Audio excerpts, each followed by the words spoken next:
Oi pessoal, tudo bem? Eu sou a professora Jéssica Vargas, de literatura, vocês já me conhecem das nossas aulas anteriores e eu venho hoje com mais uma dica pro Enem, tá?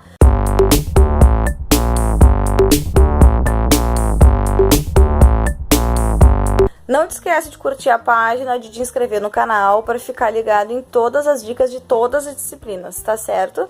Então, hoje é uma questão do Enem de 2009, que a gente vai trazer um pouco da primeira geração romântica, que o Enem adora romantismo, lembrando que ele tem primeira, segunda e terceira geração. Hoje a gente vai ver a primeira, tá? E vai fazer uma comparação aqui com uma outra produção de outro momento, tá? Que é o modernismo, e a gente vai também tentar conversar um pouquinho sobre interpretação de poemas, que é uma coisa que o Enem gosta muito, tá? Vamos à questão, então. Eu tenho a Canção do Exílio, do famosíssimo Gonçalves Dias, poeta dessa primeira geração romântica, e eu vou ler um pedaço do poema pra gente não perder muito tempo, tá? Minha terra tem palmeiras, onde canta o sabiá, as aves que aqui gorjeiam, não gorjeiam como lá. Nosso céu tem mais estrelas, nossas várzeas têm mais flores, nossos bosques têm mais vida, nossa vida mais amores. O restante do poema, quando tu for estudar, pode dar aquela pausazinha básica ali no vídeo para conseguir ler direitinho, tá bem? Vamos conversar um pouquinho sobre como que o romantismo se dá aqui no Brasil, tá? Ele vem como uma manifestação, assim, de rompimento com o movimento anterior. Ele quer romper um pouco com o padrão europeu de produção cultural e ele quer trazer questões mais urgentes, assim, da pátria. O nacionalismo, né? Não que ele faça isso com muita propriedade, mas isso é feito de alguma maneira. De um modo geral, como é que se dá essa manifestação romântica aqui no Brasil, tá? Eu tenho uma ascensão econômica da burguesia, tá? Tem que lembrar da Revolução Francesa na Europa no final do século XVIII, capitalismo. Tenho questões que nascem junto com esse capitalismo. Lembra da palavrinha aqui, liberalismo, em vários aspectos. E eu tenho uma nova composição social, né? Eu tenho criação de escolas, eu tenho uma alfabetização mais geral, né? Eu tenho a questão da imprensa, que é bem importante. Então, se eu tenho modificações políticas, econômicas, filosóficas, sociais, né? Eu tenho necessariamente um novo público, né? Um público um pouquinho mais culto, vamos dizer assim, né? Eu tenho um novo público leitor, que é essa burguesia em ascensão, né? E essa burguesia em ascensão é o público que lê, então, essas produções românticas, tá? Não vai pensar no romantismo como romance, né? Algo super...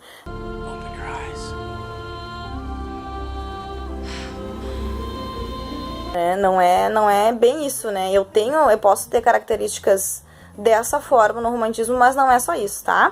Eu tenho uma arte democratizada, tá? Tem que pensar nisso, né? Tenho questões sociais também relativizadas, né? Eu tenho as classes sociais já não são tão estanques, tá? Quem nasce pobre pode não morrer pobre, tá?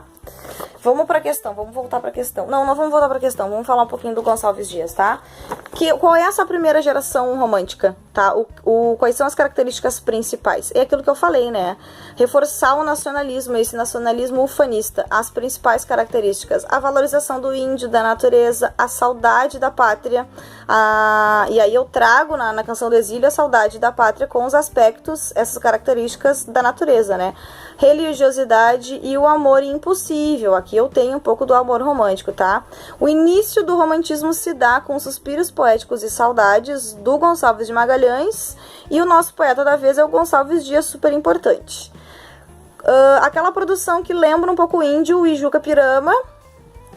Aqui a Canção do Exílio, uma poesia saudosista, né? A poesia relacionada à pátria, natureza, e aqui produções poéticas que lembram um pouco esse amor impossível, tá?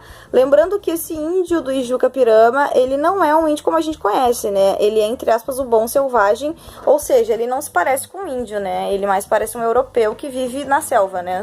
Nessa selva criada pelo Gonçalves Dias. Vamos voltar para a questão.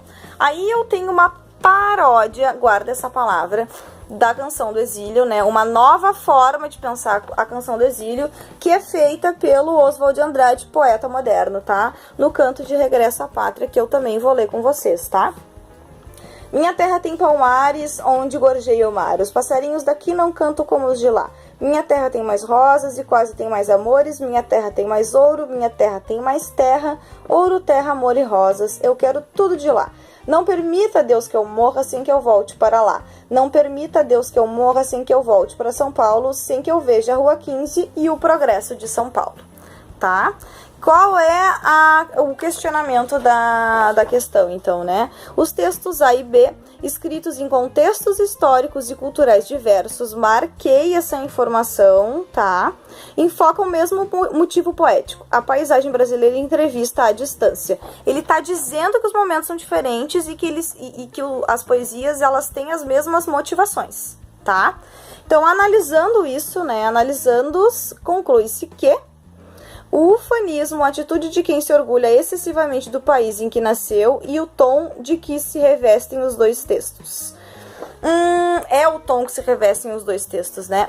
Não é bem isso, tá?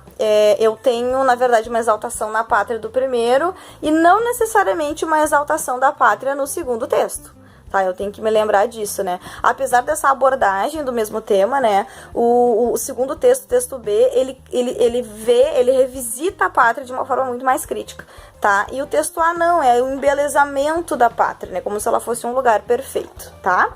Vamos pegar as outras questões aqui.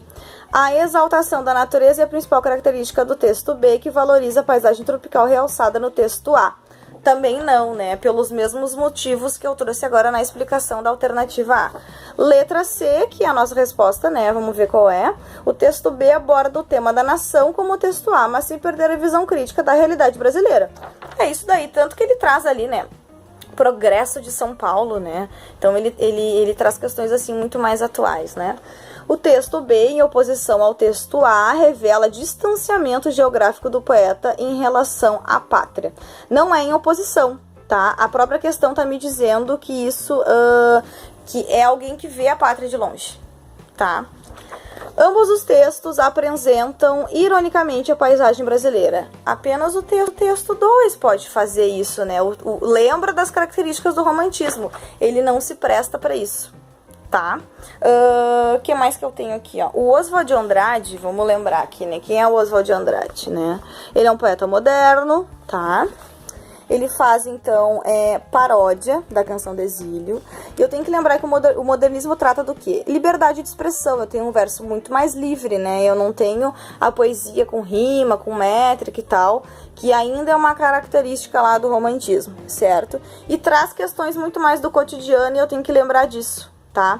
A Canção do Exílio, a original lá do Gonçalves Dias, não fala disso. Tá? Eu não tenho questões emergentes do cotidiano, eu tenho, na verdade, exatamente uma das características principais da primeira geração romântica, que é a saudade da pátria.